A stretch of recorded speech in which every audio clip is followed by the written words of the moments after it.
Buenos días, jóvenes. Espero que se encuentren bien. Vamos a implantar la clase de lenguaje y literatura 2. Veamos que en estos días yo les voy a estar impartiendo la asignatura, ya que su orientadora se encuentra mal de salud. Esta clase pertenece al día miércoles 3 de marzo. La agenda a desarrollar se las presento en este momento. Veamos. Soy la profesora María Inés Melgar de Hércules y les voy a dar estos días la clase de lenguaje y literatura. Sean todos muy bienvenidos y bienvenidas. Vamos a ver una reflexión, los contenidos de este tema, los indicadores de logro y luego vamos a dar una introducción a la unidad 2 y luego el desarrollo de todo el trabajo. Veamos. En la pequeña reflexión dice de la siguiente manera: a veces lo que uno más quiere está al final del camino. Por eso, nunca te detengas. Bueno, sabemos que todas las metas están hasta allá, ¿verdad? Bien lejos. Nosotros las observamos lejos, pero el objetivo de cada uno es llegar hasta ese lugar, no importando qué es lo que sucede en el camino. Por eso dice que está al final, ¿verdad? Ya a lo lejos, pero nosotros tenemos que perseverar, seguir adelante y llegar hasta ese lugar o ese momento, depende. Veamos ahora los contenidos e indicadores de logro. El lenguaje, uno es el lenguaje, la lengua y el habla. Otro es el análisis morfosintáctico y textual de discursos literarios, no literarios y otros producidos en clase. También están los contenidos. Dice que usted elabora con esmero variados cuadros o diagramas para diferenciar lenguaje, lengua y habla. Veamos. Dice también que usted analiza con rigor la morfosintaxis, las propiedades y la estructura de discursos literarios, no literarios y otros producidos en clase. Bien, veamos. Lengua, lenguaje o lenguaje, lengua y habla. ¿Qué nos dice? Se dice que el lenguaje es la capacidad humana para comunicarse mediante signos orales y escritos, mientras que la lengua es un código de signos, imágenes acústicas y gráficas en la memoria, que nos permite entender un mensaje. En otras palabras, la lengua está formada por un sistema de signos que los hablantes aprenden y conservan en su memoria. Bueno, como podemos observar que el lenguaje es la capacidad que todos tenemos de comunicarnos. Puede ser oral, puede ser escrita, mediante signos o como ustedes, señas. Todo eso es el lenguaje. Pero cuando hablamos de la lengua, hablamos de esas imágenes acústicas. Por ejemplo, si decimos árbol, árbol, pero nos imaginamos directamente que es un árbol. Decimos casa, casa es la palabra, pero el significado es un lugar donde nosotros permanecemos. Bueno, ahora veamos parte del análisis gramatical. Se dice que el análisis morfosintáctico y textual de discursos literarios, no literarios y otros producidos en clase. ¿Qué es la morfología? Bueno, es la rama de la gramática que estudia la estructura interna de las palabras para delimitar, definir y clasificar sus unidades. Las clases de palabras a las que da lugar y la formación de nuevas palabras. Cuando hablamos de la morfología, recuerden ustedes aquellas palabritas que se llaman categorías gramaticales. Cuando estudiaron, me imagino que en el refuerzo o el año pasado, en séptimo, octavo, noveno, bueno, en todos los grados, la gramática no cambia. Y ustedes estudiaron las categorías gramaticales. ¿Y cuáles son esas categorías? Recuerde que son el sustantivo, el adjetivo, el adverbio, los determinantes, las preposiciones, las conjunciones, las interjecciones. Todos esos son las categorías gramaticales. Y dentro de las categorías, el verbo también, el adverbio. Y dentro de las categorías gramaticales están los accidentes del verbo. ¿Recuerdan los accidentes del verbo? ¿Cuáles son? ¿Qué son? Persona, número, modo, tiempo, aspecto, voz. Allí dentro de esos accidentes del verbo estudiamos mucho, ¿verdad? Entonces todo eso está formado por las categorías gramaticales. Y cuando decimos las palabras que componen una oración o cómo está estructurada una oración es la morfología. Veamos la sintaxis. La sintaxis establece aquí el orden en que debe de ir el sujeto, verbo y predicado en una oración. Esto para poder entender lo que ahí se dice. Por ejemplo, resfriado, me habría, la lluvia, mojado, con, me, si, hubiera. ¿Qué es lo que vamos a hacer en este caso? En este caso es ordenar la oración porque así no tiene sentido. La oración debe tener un sentido lógico. Acordémonos que las oraciones son segmentos, son porciones de palabras. Por ejemplo, aquí podría ser, dice, resfriado, me habría la lluvia. O la lluvia con me si hubiera. ¿Qué es lo que tenemos que hacer? Buscarle sentido a la oración. Acordémonos que la oración inicia con el nombre o determinante, nombre, verbos, determinantes, preposiciones y todos los complementos de una oración que ya la vamos a ver más adelante. Veamos. ¿Qué es el análisis morfosintáctico de una oración?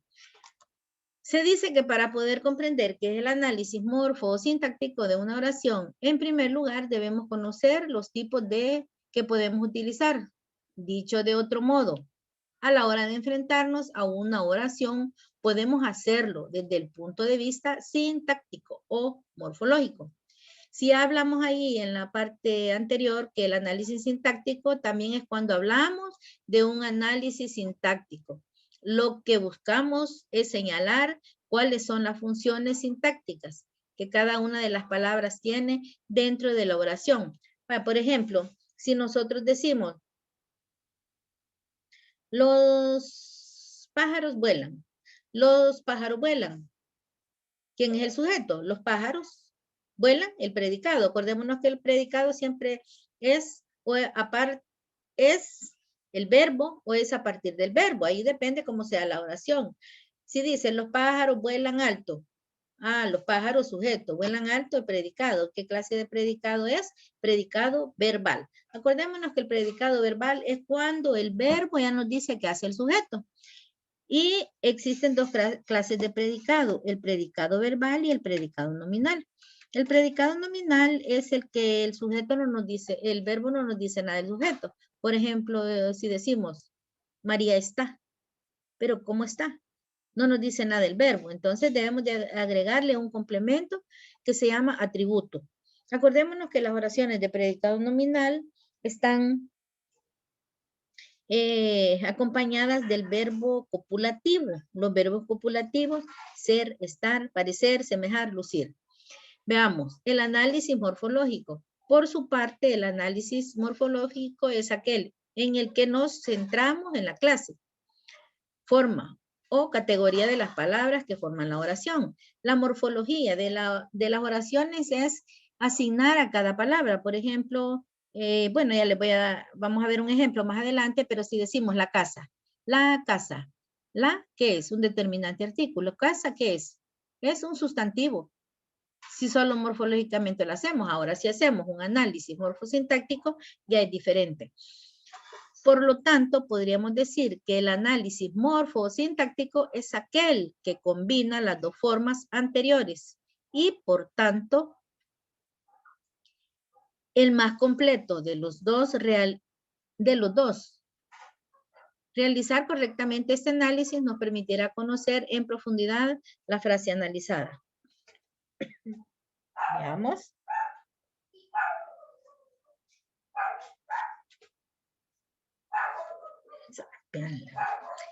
Veamos el análisis morfosintáctico en esta oración. Si nosotros decimos, El hombre alto regaló flores a María ayer. Dice, el hombre alto es el sujeto. Regaló flores a María ayer es el predicado y es un predicado verbal. ¿Por qué? Porque el verbo ya nos dice que hizo el sujeto. ¿Qué es lo que hizo? Regaló. Cuando nosotros decimos la morfología es cada una de estas palabritas, por ejemplo, la morfología de esto, ¿qué es? Determinante. Morfología de esto, sustantivo. Morfología de alto, adverbio. Morfología de regalo, verbo. Regaló, verbo. Morfología de flores, sustantivo. Morfología de a, preposición.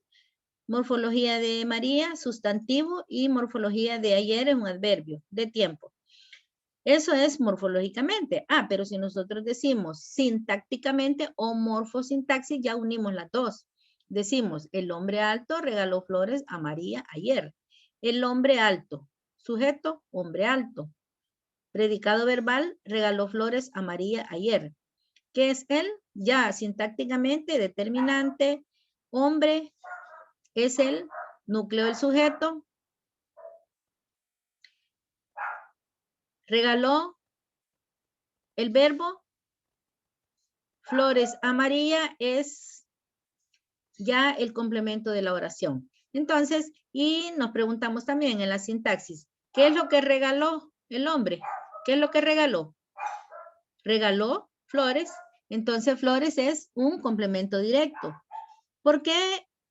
Porque para encontrar un complemento directo, nos preguntamos qué es lo hecho o lo dicho por el sujeto. En este caso, ¿qué hizo el sujeto? Regaló. ¿Y qué regaló? Flores. Entonces, esto es un complemento directo.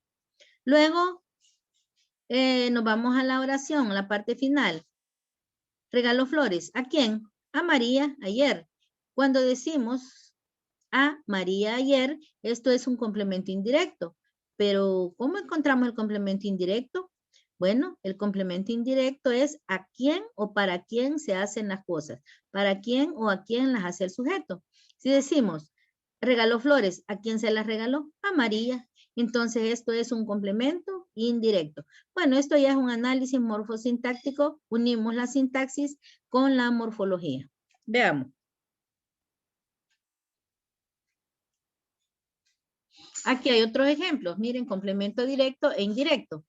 Aquí dice el perro verde. Yo no sé por qué salió esta oración, ¿verdad? Pero esta es de la gramática española. El perro verde regaló flores a María ayer. Mire, determinante, sustantivo, adjetivo, verbo, regaló, flores, sustantivo, preposición, sustantivo, adverbio. Sustantivo, que es el perro, es el núcleo del sujeto. Acá el verbo es el núcleo del predicado, ¿eh? Y todo esto es la oración. La oración es una oración de predicado verbal, porque ya nos dice qué es lo que hace el sujeto. Veamos otro ejemplo. Frases de complemento directo y de complemento indirecto. Dice, lleva un regalo a la abuela. Aquí hay un sujeto. ¿Dónde está el sujeto? Aquí está escondidito, ¿verdad? Un sujeto tácito que dice, ¿quién lleva? Él o ella, ¿verdad? Él o ella lleva un regalo. Mire, el verbo lleva, ¿qué es lo que lleva?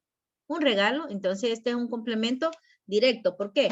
Porque el complemento indirecto es lo hecho o lo dicho. ¿Qué es lo que lleva? Un regalo. ¿Y a quién se lo lleva? A la abuela. Entonces, esto es complemento indirecto. Complemento indirecto es a quién o para quién. Otro ejemplo, compré un bocadillo para ti. ¿Qué compré? ¿Quién es el sujeto? Compré yo, ¿verdad? Yo en primera persona, yo compré un bocadillo. ¿Qué es lo que compré? Un bocadillo, complemento indirecto. ¿Para quién o a quién? Para ti es complemento indirecto. Vale, todo esto es el análisis morfosintáctico, porque ya va acompañado de la morfología, que es cada palabra, el significado, con la sintaxis. Veamos. Bueno, esto es lo que se refiere a la unidad 1. Ahora vamos a dar inicio a la unidad 2. La unidad 2 del programa de segundo año dice de la siguiente manera. Unidad 2. La unidad 2 se llama Literatura del Descubrimiento, la Conquista y la Colonia. Les he colocado unas imágenes aquí del descubrimiento, la conquista. Bueno, estos son acá el descubrimiento y luego este de la colonia, pero más adelante hay otras láminas. Veamos. La conquista. Todos tenemos ese conocimiento que allá en 1492 llegaron los españoles a América. Independientemente de quiénes eran, de dónde venían, con sus costumbres y tradiciones, llegaron a cada pueblo de América y lo colonizaron, lo conquistaron y luego hicieron sus colonias. Lo conocemos a través de los viajes de Cristóbal Colón en sus viajes. Bueno, la conquista. Veamos acá. Otras láminas de la conquista pueden ver cómo llegaron los españoles a nuestras tierras. Sabemos la historia, ¿verdad? Que llegaron y tomaron a fuerza las mujeres, también las tierras y todo lo que nuestros antepasados indígenas tenían. Luego la conquista, vean la esclavitud, el maltrato que hicieron hacia cada uno de ellos. De eso se trata la unidad. Veamos la otra parte, que es la colonización. Después de la conquista, del descubrimiento, la conquista, llegó la colonización. Ahí se comenzaron a formar las colonias. Mire, si fue en 1492 el descubrimiento, ya en 1550 comenzó la colonia hasta 1810.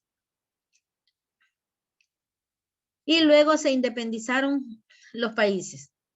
Esto es de la colonización. También aquí ya están formándose las colonias. Aquí igual. Veamos.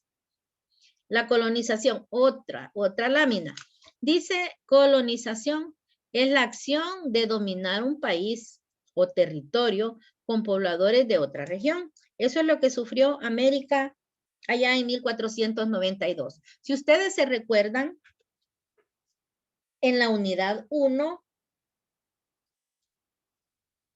vivían felices. Nuestros antepasados vivían felices. Ustedes estudiaron el Popol Vuh con sus costumbres y tradiciones, creencias, bueno, la religión que tenían. Vieron también, observaron la película de Apocalipsis, otra obra literaria, donde narra ahí las costumbres, las tradiciones, las creencias en los dioses. Ellos estaban felices viviendo aquí en América cuando vinieron a conquistarlos y luego los colonizaron, ¿verdad? A la fuerza. Y fue una conquista bárbara, una matanza bárbara que hicieron los españoles contra nuestros antepasados indígenas. Veamos. ¿Cuál es el objetivo de la unidad? Bueno, es que usted interprete obras literarias de la época del descubrimiento y la conquista en Latinoamérica, valorando oralmente y por escrito los recursos expresivos. Cuando nosotros hablamos de interpretar obras, existen 3 clases de obras de este tema. Por ejemplo,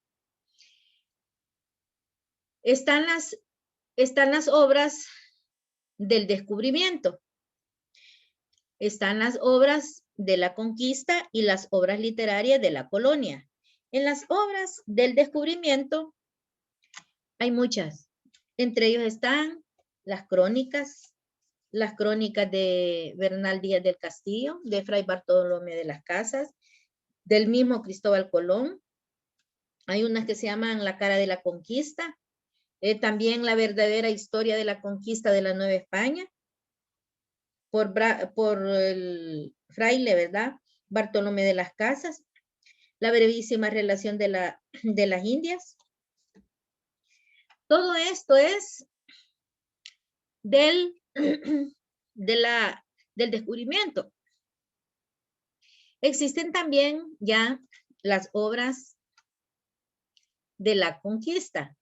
Dice que elabora textos orales y escritos. También van a ver más adelante textos escritos como son la solicitud de trabajo, la entrevista, el currículum y otros medios escritos, otros textos escritos que están dentro de la unidad.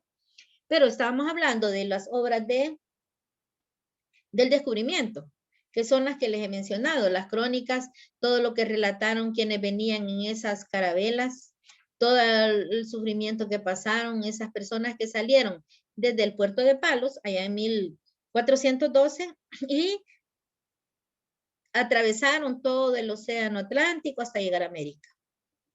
Ese es el descubrimiento. Pero existen también las obras de la conquista. ¿Cuáles son esas? Bueno, está una de las principales, que es los comentarios reales, y también la araucana. ¿Y de qué tratan estas obras? Bueno, ahí habla ya cuando los españoles llegaron a América y se sentaron allí. Bueno, quiere decir que se quedaron. Se quedaron ahí en América, comenzó esa narración. Tanto así que los comentarios reales es una obra del autor, escritor español, Garcilaso de la Vega. Y él relató todo lo que pasó ahí en la parte del Perú.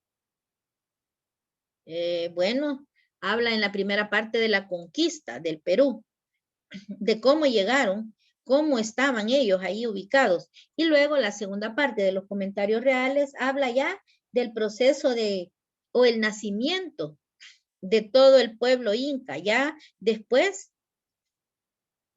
que fue descubierto, ya ahí para iniciar la colonización. Bueno, también está el contexto de la literatura del descubrimiento y la conquista. Está la expansión atlántica de Europa, la mentalidad de los descubridores y los conquistadores. Esto es de lo que se va a hablar en esta unidad. Bueno, ellos tenían una mentalidad, los descubridores y los conquistadores. Y los indígenas también, ellos tenían sus relatos, sus propias experiencias, sus vivencias. Estos son los indicadores de logro. Veamos. La introducción a este tema ya.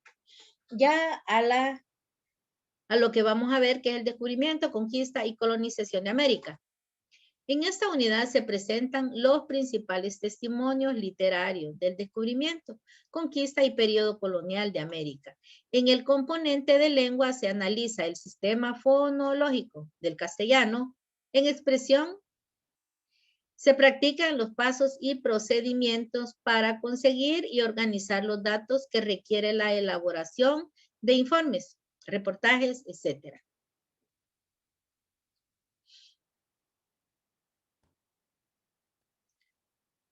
Veamos, la literatura del descubrimiento y conquista de América. Dice que la expansión atlántica de Europa, los españoles descubrieron América. Bueno, cuando hablamos de esa expansión atlántica de Europa, hablamos que los europeos vinieron a extenderse aquí en Latinoamérica, trayendo sus costumbres, sus tradiciones y todo lo que puede llevar un grupo de personas a un lugar que quiere conquistar. También con el paso del tiempo, todo el continente fue llenándose de españoles y su cultura. Por eso nosotros tenemos mucha cultura española, principalmente la lengua, ¿verdad? Aunque no la hablamos bien, sabemos que el español de América no es lo mismo que el español de España, porque el de nosotros ya es una mezcla con todo, ¿verdad? Todos los neologismos, galicismos, anglicismos y todo, ya es una mezcla. Entonces no tenemos la propia lengua española, pero sí es la que más o menos hablamos, ¿verdad? No, porque no pronunciamos la Z como debería ser, ni la C, ni otras palabras. Utilizamos mucho el yeísmo y el ceseo. Bueno, ¿qué es el yeísmo? El yeísmo es cuando nosotros decimos la misma palabra, la pronunciamos igual. Por ejemplo, llave, llave, llave, igual que payaso, payaso. Mire, igual llave, payaso, cabello, bollo, papaya, lo hablamos igual, entonces eso se llama guieísmo. Y el ceseo que es la pronunciación de la S, la Z y la C igual. Nosotros igual pronunciamos zapato, casa, cocina, igual, ¿verdad? Entonces eso se llama ceseo. Bueno, dice también que en México y Lima, las capitales de los virreinatos de Nueva España y Perú, se convirtieron en los centros de toda actividad intelectual del siglo XVII. Los criollos superaron a menudo a los españoles en cuanto a la asimilación del estilo barroco, predominante en Europa. Vean, quiero decirles que si se recuerdan el año pasado vieron el barroco o el barroco. El barroco es un arte europeo, pero que llegó a América. Acordémonos que todas las tradiciones de Europa las tenemos acá. El barroco fue una producción artística literaria que surgió allá en Europa y se dio mucho, más que todo en la arquitectura. Si ustedes se recuerdan que el barroco es recargo de adornos. En la literatura es recargo de figuras literarias. Y eso se vino a América. Bueno, todo eso predominaba en Europa. Si ustedes se recuerdan, cuando vieron allá en primer año el Palacio de la Alhambra, cuando fue la conquista de ese Palacio de la Alhambra por los musulmanes, está súper cargada de adornos, así en las paredes, esa arquitectura muy bonita, esa la estudiaron el año pasado. Ahora van a ver este año el tema del barroco, pero aquí en América, que predomina en el Perú, pero lo van a ver allá más adelante. Bueno, esta aceptación quedó en manifiesto en el terreno de la literatura por la popularidad de las obras del dramaturgo español Pedro Calderón de la Barca. Recuerdan a don Pedro Calderón de la Barca, que es un autor español y escritor de La vida es sueño, tal vez les suena, ¿verdad? La vida es sueño, que es una obra literaria donde está muy recargada de figuras literarias. Por eso es que no es que cueste entenderla, pero si nosotros nos profundizamos en las figuras literarias, vamos a reconocer que hay una confusión por eso, porque hay recargo, ¿verdad? Acuérdense de la obra La vida es sueño, donde el Segismundo, el hijo del rey Basilio, estaba encerrado en una torre, bueno, que después lo sacó el padre, y ustedes conocen toda la historia porque la vieron en primer año. Y las del poeta, también español, Luis de Góngora, si ustedes se recuerdan de don Luis de Góngora, que estudiaron ahí en primer año.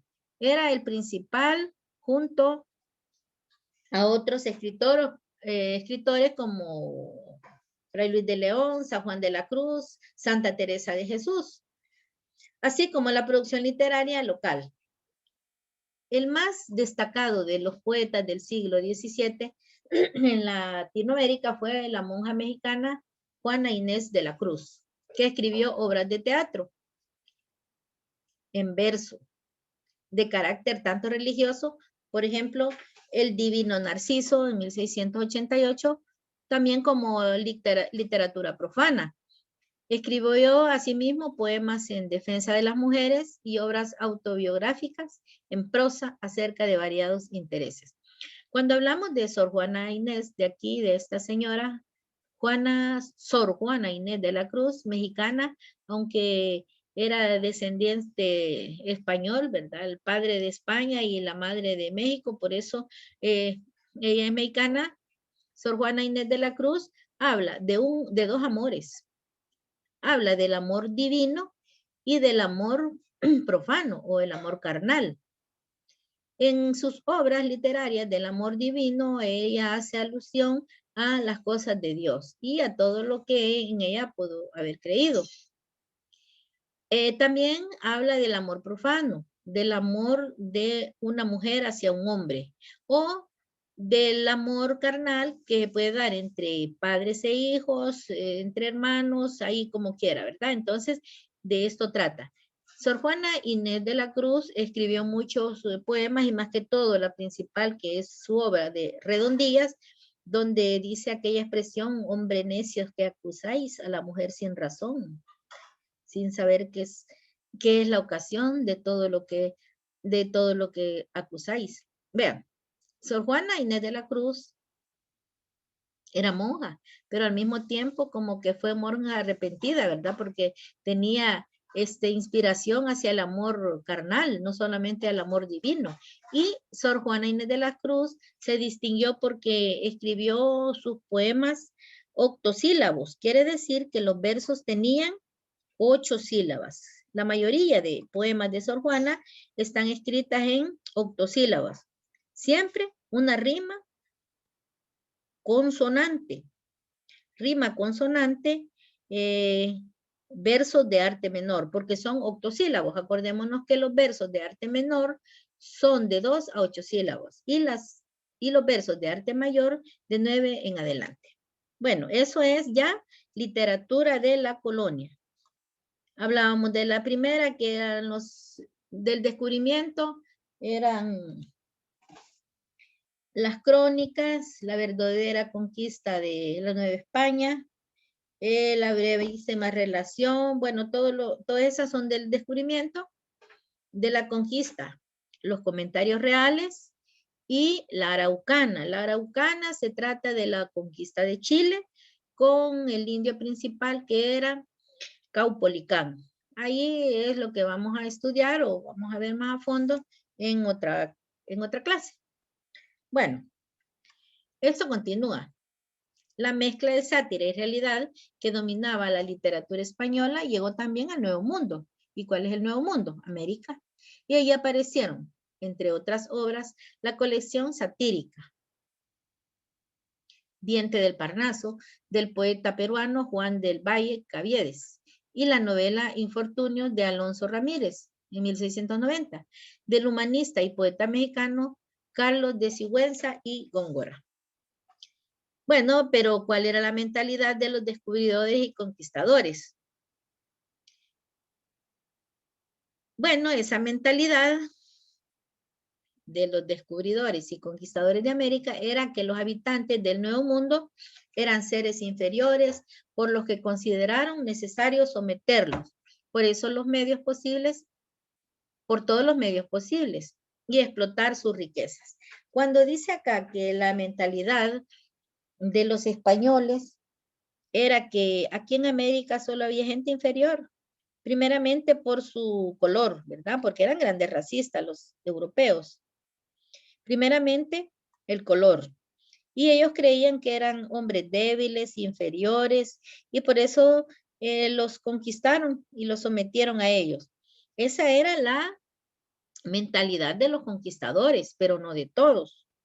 Porque Cristóbal Colón, cuando vino a América y regresó allá a España, llevaba la gran noticia a la reina Isabel II y al rey Fernando de Aragón, que aquí en América habían hombres fuertes, valientes, habían trabajadores y todo, era una visión diferente. Igual que quien venía con ellos en esas carabelas, Fray Bartolomé de las Casas, fue el único que defendió a todos nuestros antepasados.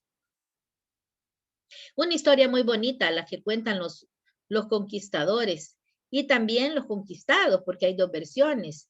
Se dice que los conquistadores decían que eran hombres que no servían para nada, que eran débiles y todo lo peor, que aquí habían fantasmas, habían monstruos, hombres gigantes, hombres con cara de perro, con grandes labios como si eran sombrías. Bueno, hay una gran historia que contaban los que venían en esas carabelas, pero acordémonos que como en esas carabelas venían ansiosos de descubrir nuevas tierras, venían deseosos de llegar a un lugar, ellos venían hambrientos, venían enfermos, ellos ansiosos de ver mujeres, eso es lo que traían, por eso ellos venían hasta débiles, ¿verdad? De tanto transar todo el Atlántico.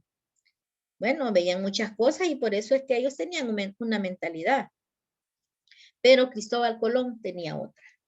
Son historias muy bonitas del descubrimiento de América que creo que ustedes ya las han leído y si no hay que leerlas, ¿verdad? Hay que saber, hay que ver cómo fuimos conquistados. Tal vez nosotros ahorita no. Si ustedes se recuerdan, en la unidad 1, allá en el Popol Vuh, pasaban bien los indígenas, ¿verdad? ¿Se recuerdan?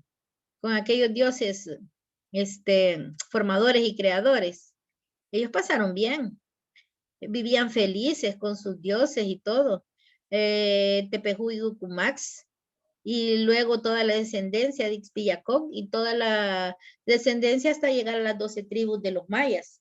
Vivían felices, igual que Ollantay, si se recuerdan de Ollantay, allá del drama quechua, allí salió también el Ditirambo y todo lo que vivieron ahí en el Perú, en Sudamérica, vivían felices, pero al llegar los conquistadores ya todo cambió y es lo que estamos viendo en este momento. Veamos. Hay mucha historia, ¿verdad? Pero el tiempo no nos alcanza, así es que van a tener que leer. Ahora vamos a ver algunas obras y autores y obras de estas. Bueno, hay muchas, pero aquí solamente les he escrito unas 2 que 3. Bueno, dice La verdadera historia de la conquista de la Nueva España, escrita por Fray Bartolomé de las Casas. En ella habla, dice la verdadera historia, o sea que él sí contó la verdadera, que vinieron a imponer los españoles, maltratando a todos los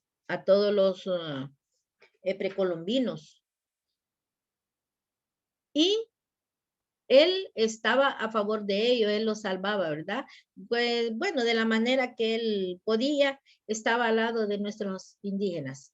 Ahora existe también otra que se llama Diarios de Cristóbal Colón. Ahí narra muchas cosas que surgió, que aconteció en ese viaje desde el puerto de Palos hasta llegar a América. Y la historia genera de las Indias. Bueno, aquí no es así. No se llama historia general de las Indias.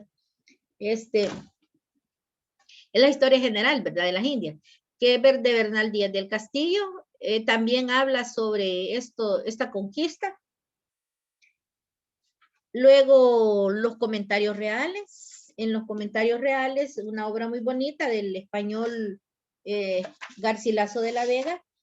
Llegó a América, pero cuando fue el descubrimiento. Aquí en América conoció a una princesa indígena, una princesa, bueno, se casó con ella y tuvo un hijo que le puso como nombre el Inca, Garcilaso de la Vega. Fue el hijo del propio Garcilaso español. Bueno, el Inca Garcilaso de la Vega ya habló sobre cómo evolucionó la tribu, ¿verdad? La tribu ya no era tribu, sino que cómo era ya todo lo que sucedió después de la conquista, ya para la colonización. La Araucana es otra, ¿verdad? Otra obra importante de Alonso de Ercilla. Alonso de Ercilla, que fue un autor español, donde vino acá a América, igual, ¿verdad? Se ubicó, acordémonos que todos ellos permanecieron aquí y escribió su obra La Araucana. Esta obra, La Araucana, es una obra épica. Recuérdense que es la épica. Bueno, la épica son relatos, ¿verdad? Son relatos, es una epopeya. Acuérdense allá en primer año cuando estudiaron los relatos y las epopeyas de la Odisea y la Eneida, son epopeyas, entonces igual, y es algo épico. ¿Por qué? Porque son cosas que en realidad pasaron. Ahí fue durante esta conquista. También en la primera parte de la Araucana, tiene 2 partes. En la primera parte narra solo acontecimientos anteriores a la llegada a la llegada de los españoles a Chile. Pero luego los araucanos rebeldes, ya junto con Alonso de Ercilla, elaboraron la segunda parte y habla de los cantos no son cantos, ¿verdad? Así como acordémonos que es una narración, es una épica. Habla de la conquista, cómo fue la conquista de Chile. Allí habla del principal, ¿verdad? Que era, bueno, era el protagonista de la obra y habla cómo se enfrentó a todos los españoles y cómo fue muerto también él, por defender a su tribu. Tuvo un gran enfrentamiento con los españoles y como él era el principal, lo capturaron hasta que lo asesinaron. Bueno, eso es cuando usted lo lea, se va a dar cuenta. Y también, esta obra es una obra escrita en verso. Esta obra es una obra escrita en verso, con versos de arte mayor, ¿verdad? Porque pasan de 8 sílabas. Eso es lo que puedo decirles. Y las redondillas, que es una de las principales de Sor Juana Inés de la Cruz. Obras del descubrimiento, la conquista y la colonización. Esto es en cuanto a la producción literaria de la unidad 2, que habla de las cosas, ¿verdad? De lo que aconteció desde que salieron de allá de Puerto de Palos, Cristóbal Colón, hacia un lugar, porque él no dijo voy a ir a América, sino que fue a un lugar a descubrir tesoros o lo que fuese. Pero ¿saben por qué fue? ¿Cuál fue la causa? Esto es una continuación de primer año. Si ustedes se recuerdan, en primer año, allá antes de 1492, cuando estaba la capital en el sur de España, en la península ibérica, entraron por el sur de España, por la península ibérica, los reyes Fernando de Aragón y la reina Isabel II. Entraron por el Mediterráneo, allí por el estrecho de Gibraltar. Llegaron y se ubicaron en el sur de España, exactamente en Granada. Luego fueron avanzando hacia arriba porque iban ganando, ¿verdad? Batallas. Iban ganando batallas para llegar hasta el centro donde actual, y allí en Granada era la capital. Pero luego entraron hasta ubicarse donde está en este momento el centro, que es Madrid. Pero estando todavía en Granada y conquistando, ellos quedaron pobres. Ellos eran del norte de África. Ellos quedaron pobres debido a tantas batallas. Fue así como se endeudaron con Alemania, Francia e Inglaterra. Y por esa razón, bueno, se quedaron pobres, buscaron a una persona que fuera a buscar algo, ¿verdad? Que fuera a buscar algo para saldar esas cuentas. Y se encontraron a Cristóbal Colón, que era un hombre vagabundo. Bueno, a él le gustaba andar por todos lados y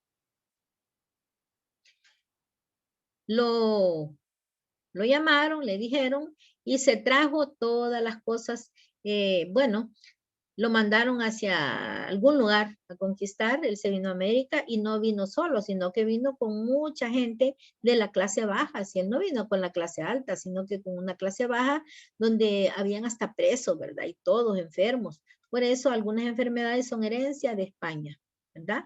Traían piojos, traían ratas y de todo bicho que puede mencionarse aquí a América. Y de aquí se llevaron todos los tesoros. Todos conocemos esa historia del descubrimiento de América. Es así como termino con esto. Bueno, porque si por mí siguiera hablando todo, ¿verdad? Y que ustedes opinaran, pero lo vamos a ver en la clase en Meet para discutir algunas cosas que, pues sí puedo aclararles. Bueno, jóvenes, muchas gracias. Les agradezco por su atención. Y espero que alguna duda o por algo, pues ahí estamos. Quiero que se busquen y lean la de la Araucana. la obra La Araucana o texto de La Araucana, porque de allí vamos a hacer la integradora. Vamos a hacer la integradora y algunas cositas que vamos a ver acompañados de su libro. También ahí ubíquense. Vean todo lo que tiene y cómo está estructurado. Vean los versos, versos de arte menor, de arte mayor, en ambos, ¿verdad? Y ya estamos hablando de la lírica. Ya hablamos de la lírica cuando hablamos de versos, versos de Sor Juana Inés de la Cruz y de otros autores líricos. Bueno, muchas gracias, pasen feliz día y que Dios me los guarde, me los proteja y me los bendiga. Bueno, volvemos al chat. Volvemos al chat para aclarar algo, no sé si hay dudas. Bueno,